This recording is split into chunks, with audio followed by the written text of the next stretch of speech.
Hello everyone and welcome back to our paid vacation. You guys wanted to know more about what we do and why we live in Southeast Asia, so I brought you here to beautiful Karon viewpoint to talk about it. So let's start with why here. Why did we choose to move from the US, from a beautiful city like Miami to Southeast Asia, and why did we choose Thailand? Now, the first thing most entrepreneurs think about is the value proposition, like how much is it going to cost me? Now, Miami is an expensive city, but there are cheaper cities in the US, and you can find cheaper places in Europe as well. But the value that you get here in Southeast Asia for your money is just on a completely different level.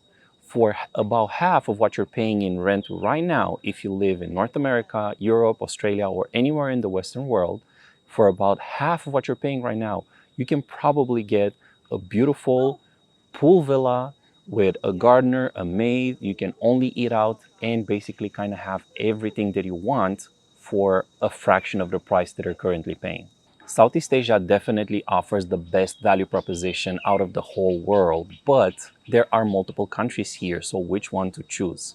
The number one spot that most entrepreneurs will choose is probably going to be Bali, Indonesia. So why Bali, Indonesia? Well, it pretty much has everything that an entrepreneur would want. Fast internet, cafes, co-working spaces, and they even have a special visa for people that come from the West and want to work remote here in Southeast Asia. So it's easy to get in, easy to stay, and basically you got everything you want, and the prices are amazing. Next up, you have Thailand. Now, Thailand has many locations, not just the one island like Indonesia has. You have Chiang Mai, which might be one of the best hubs for people that work remote, nomads, and entrepreneurs. Then you have Bangkok, if you like a little bit of a more big city vibe. Then there's Phuket, Samui, Koh Chang, and many other islands, depending on what you want, if you want to live by the mountains or if you want to live in a big city or on a beach. Next up, we have Vietnam. Now, I'm going to put Vietnam on number 3 because it's not quite as developed as Thailand and Indonesia for digital nomads. Just like Indonesia, Thailand does have everything that you need, like fast internet, cafes, co-working spaces, and easy to get in.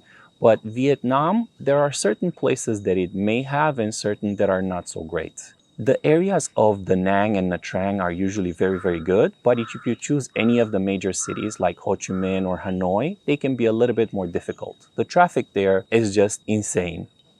If you're looking to live as frugal as possible, there are places like Laos, Cambodia, and Myanmar, which are cheaper than here, but you don't get a lot of the facilities. The internet there is a little bit iffy, and you cannot find everything that you might need as a foreigner. If you're also looking for a big modern city, there are places like Taiwan, Singapore, and even China. So why did we choose Thailand? Well, first of all is the value proposition, which we already discussed. Second of all, it has the nicest and most friendliest people you will ever meet. So we absolutely love that. Third of all, the food. We love the food here. It's just such a high diversity. When you think of food, you might think of just Thai food, but honestly, you can find anything that you want. Anything from Italian restaurants, American, anything that you can imagine, you can find it here in Thailand, and especially in big major cities and bigger hubs like Phuket, you can find anything. Yesterday, we had Turkish food, which we were craving, and it was absolutely amazing. And finally, if you need another reason to love Thailand, just look behind me. It's absolutely breathtaking. Everywhere you go, it has such a nice diversity of everything that you might want. Up north in Chiang Mai, you can find beautiful mountains. If you want to live in the city, go live in Bangkok. And if you want an island vibe like we do, then you can come here to Phuket, Samui, Koh Chang, Koh Tao, Koh Phangan, and so many other islands that are absolutely amazing. If you're ever thinking to visit the Karon viewpoint, the best time to go is early in the morning and at sunset. The sunset there is absolutely breathtaking. And just about 5 minutes away from that place, we have Surfer's Paradise. This is Kata Beach. This is the same beach that we saw in the drone shots up there.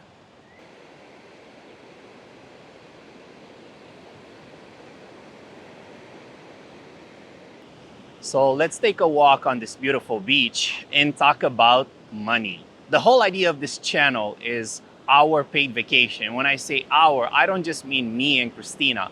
our community, so that means us and you guys, how can we make money to get paid whilst we're on vacation? Honestly, I do feel on vacation right now. I'm walking on a beautiful beach, talking to you guys, but we're also here to make money. So, how do we do that?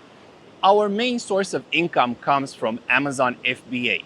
I know, everybody hates it when I say that word. A lot of people who looked up ways of making money online and found Amazon FBA probably thought that it's a scam. Now, I gotta be honest, there are a few bad actors out there that are trying to sell courses and all these kind of programs that are not very good. And they kind of lead people and tell them, oh, it's really easy, just put in some money and you're gonna make a lot of money. Not necessarily true. As with any other business, you have to put in dedication, you have to learn a lot, you have to put in the hours and the time, and it will work. For us, it works amazingly. We also have a lot of friends that are doing the same thing. If you go in any of these nomad hubs, if you go to a co-working space and talk to people, you are gonna find a few that do Amazon FBA. And the way the Amazon FBA model works is you find and create a brand, you register a company in your name in whatever country you live in, and that is a real business, right? You create a brand, you create products. Now, you don't have to design the products. You can find what we call white label products. So these are basically products that are made by a factory, most of the time in China, but you can also find them in other places, and you put your brand on them. Now, this is similar to other business models where you buy stuff from China and you sell it more expensive in the West. But this is different because this is your brand. This is your name. This is your asset. So it's an asset that you have and you have full control over. And also you can sell if you wanted to. We actually sold an Amazon FBA business and you can make quite a lot of money selling these. So for everybody that's never heard of this business model before, in a nutshell, the way it works is, like I said, you create a company, a brand, a name, you create an Amazon seller account, and then you go to factories in China and source products, white label products. You find a niche that you're very passionate about, interested in, or knowledgeable. You put your label on it, and then you bring it to the US, to Europe, Australia, the Middle East, Japan, whatever Amazon is selling. You give it to Amazon, so they hold the product for you. They store it, they ship it, and every time a customer places an order, they actually deliver it to the customer, they take the payment, and they take care of any customer questions. So the really good part about something like this is that it's infinitely scalable. And I love infinitely scalable businesses because no matter how many items you sell, as long as you don't physically touch them yourself, all you have to do is place a bigger order. More orders means the same amount of work for you, but more money. So if you have, let's say, 100 orders a month, then Amazon will ship them for you. You place an order for, let's say, 500 products to your supplier. So you have products for about 4 or 5 months, depending on how the sales go. If you sell 1,000 products a month, for you, it's the same amount of work. You just place a bigger order with the supplier and Amazon takes care of the rest. Now, it sounds easy and really fun. There is a little bit more to it. As with everything in life, there's nothing that is super easy and perfect. Otherwise, everybody would do it. So the few caveats that this style of business has: one, finding a good product, one that's not super competitive, but one that also has a good number of sales.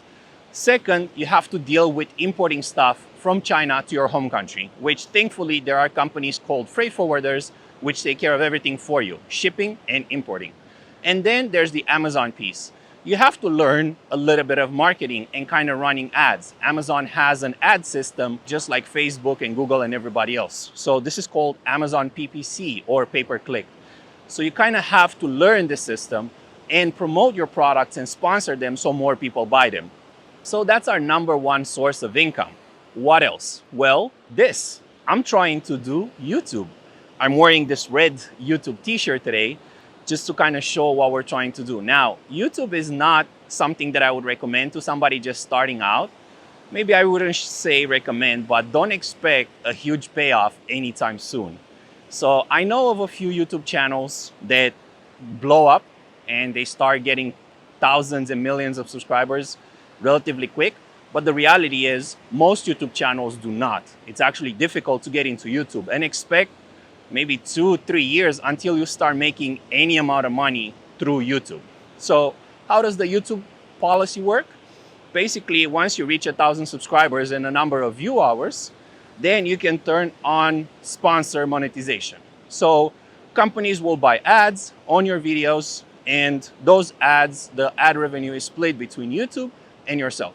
So all you have to do is record videos that people want to watch, and also make sure you don't have any copyrighted music or anything that will copyright strike your video, and you should be good to go. So that's about everything that we do here in order to make money and in order to live in a beautiful place like Phuket. But we met many other people that are doing all kinds of interesting things. And I will do my best to find a few of them and make them agree to talk and interview them, because a lot of people don't like to talk about their business, and they just don't like to be on camera. But I will press them hard for you guys to share their secrets about what they're doing. But in general, they are other remote workers. So there are people that are working for companies remotely. So they could be their company in the West, and after the pandemic, they just kind of worked remotely during the pandemic, and after the pandemic, the company let them stay remotely. So now they said, you know what, why would I stay there? I can go to a much more beautiful place that is much cheaper. And we see a lot of people that are doing contractual work. So they are graphic designers, they are, videographer, photographers, and everything like that, where they have their own clients and they find new clients every day. They run ads for people, they do their social media, they're writing, and they make really good money doing it. So I'll find a few of those and make sure I interview them for you. And that's it for this video. Let me know in the comments below if you guys are interested in me covering any of these money-making methods in more detail. And as always remember to take action, stay safe, be nice to each other, and I'll see you again in the next one.